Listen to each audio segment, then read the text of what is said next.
Hi English 10. It is Miss Sopiarz-Rianda, and we are continuing our study of short fiction. This week we're going to be working on session 2, which runs from today, Wednesday, October 9th through the 15th. Remember, all work in this class is always due by Tuesday before midnight. I'm not sure if there was an error. I can't find it in the syllabus, but that people think it's Sunday, but it's not. It's Tuesday before midnight. So be sure that you submit all of the assignments every Tuesday. So like always, what we do is we click on materials, we click on Unit 2, and we're working on Session 2 of short fiction. And here is our suggested schedule for the week. Remember, this is a suggested schedule, but highly recommended schedule. A lot of you have several classes with Jeffco Virtual. Some of you have just a class or two. But either way, it's a really good idea to create that daily schedule, that daily plan. I know I have one.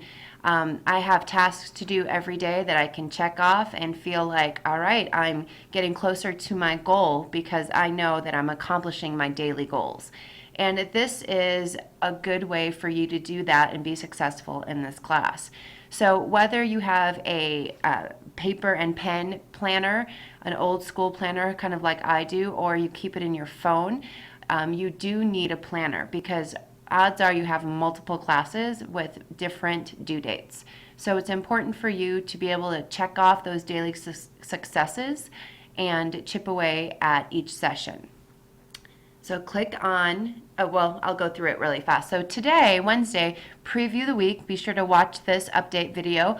Read A Rose for Emily in time travel assignment, and then you might need to read it twice to help clarify just because it is out of chronological order. So be sure that you read it twice if you have to. Don't be afraid to read it twice. It's okay. And then submit the time travel assignment on Thursday. To start the time travel assignment. And then on Thursday, start your Whopper paragraph for the time travel. On Friday, finish it up and submit it. On Monday, read the short story, The Chosen Word, and then complete the assignment and submit on Tuesday. So click on that. And I'm just going to give you an overview of those assignments. Always click Next in the upper right-hand corner. In this session, the literary device that we're focusing on is flashback and foreshadowing. And this short story is a very good example of that tool that the author uses. So when you are reading Faulkner's A Rose for Emily, what you'll need to do is read it again once or twice, and then since the events of Emily's life and death are scrambled from one part to the next, use the clues of the characters and setting to help you piece together the entire story.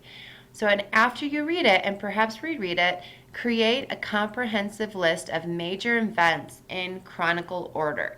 So what that means is that you'll need to put the puzzle back together again. The puzzle is kind of, as far as the time goes, is different because of the flashback. So what you'll need to do is put the story in the actual order that it happened, what the major events and in the correct order that they happened. After you create that list, what you'll do is start writing your well-structured Whopper paragraph using point, evidence, and analysis on how the author uses flashback. And there's a template down here that you have seen before and that you'll use again for this Whopper paragraph. Be sure to watch this video on point, evidence, and analysis. This is what I expect your paragraph to be like. So be sure to watch that if you haven't already. And then on the next page, you will submit your paragraph, your Whopper paragraph on foreshadowing and flashback. and also the initial list of chronological events from the story. So you'll write your whopper paragraph talking about A Rose for Emily and understanding those clues in the context that help the reader understand its chronology.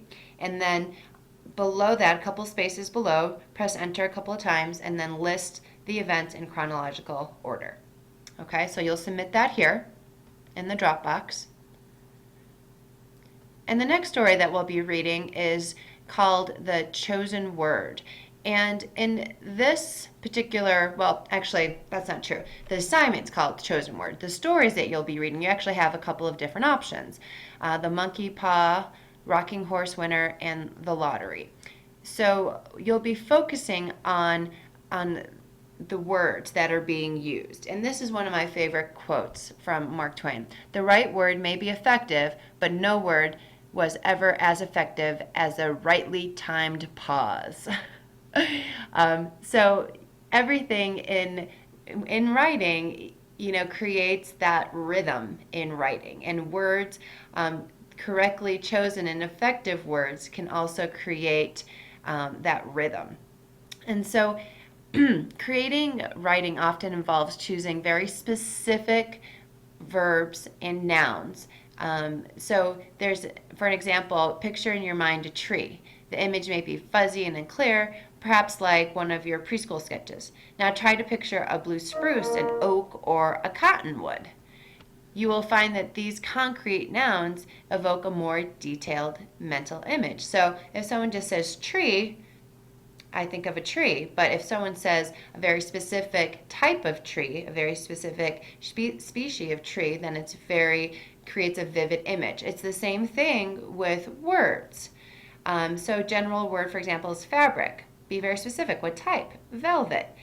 It'd be much different if you said, crinoline or linen, right? Those words give off a different meaning altogether. So that's what we'll be focusing on in this short story, are those words and images. So what you'll do first is download this document and open it. Complete the chart at the top of the document first. After you've done that, you're going to read one of these three short stories. And after you read it, review the short story and consider how the author uses effective word choices to pique your interest. What you'll do is you'll complete the chart on the second half of this document, and then you'll submit it here. And then by clicking next, you can see that we're all finished with our session. So if you have any questions about anything this week, please, please, please give me a holler. I'm here to help. Thanks.